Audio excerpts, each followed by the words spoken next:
Emmanuel Macron a choisi son camp. S'il a tout fait pour opérer un rapprochement avec Vladimir Poutine, nouant même une relation cordiale avec son homologue russe, la guerre en Ukraine a rebattu les cartes. Depuis l'Élysée, le président de la République s'est plusieurs fois entretenu avec le chef du Kremlin afin de le raisonner et d'empêcher qu'une guerre n'éclate entre la Russie et l'Ukraine. Plusieurs de leurs échanges ont été relayés, notamment le rappel téléphonique très commenté, diffusé dans le documentaire Un président, l'Europe et la guerre signé Guy Lagache. De sa voix monocorde et glaçante, Poutine lâche d'entrée: Emmanuel, je voulais te prévenir que je m'apprête à reconnaître l'indépendance de la République populaire de Donetsk et de la République populaire de Louhansk. On s'est regardé et on a tous compris que la guerre était inéluctable, s'est souvenu l'un des participants auprès de nos confrères du Point. Le chef de l'État français y a cru, en vain. Un an après cet appel déterminant, plusieurs questions sur la stratégie de Vladimir Poutine persistent dans l'entourage d'Emmanuel Macron.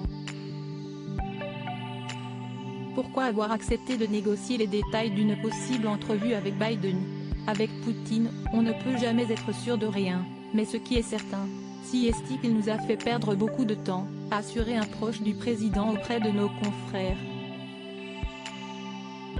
Le mari de Brigitte Macron, qui avait invité le président russe à Brégançon à l'été 2019, a investi beaucoup dans cette relation.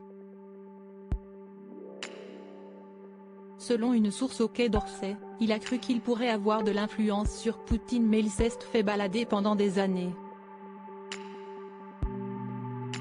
Et de constater, leur liaison était totalement biaisée. Macron a fait preuve d'une grande naïveté.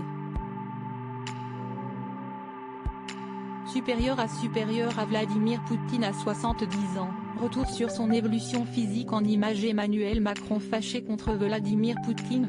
Alors, le dialogue entre les deux hommes est-il rompu? Emmanuel Macron a toujours dit qu'il fallait maintenir le dialogue avec la Russie. Donc, il continue à appeler au téléphone Vladimir Poutine et à s'entretenir avec lui, a fait savoir la grand reporter Anne Niva, sur le plateau de C'est dans l'air, en janvier dernier. Ce que je ne sais pas, si est quelle est l'influence d'Emmanuel Macron sur Vladimir Poutine, a précisé l'épouse de Jean-Jacques Bourdin. Bien qu'il continue d'échanger avec lui, le locataire de l'Élysée serait fâché contre le chef du Kremlin.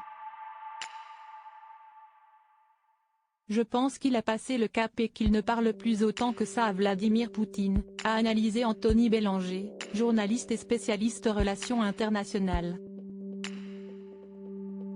Il a décidé de jouer à fond le jeu de l'Ukraine. Crédit photo, Stéphane Le Mouton.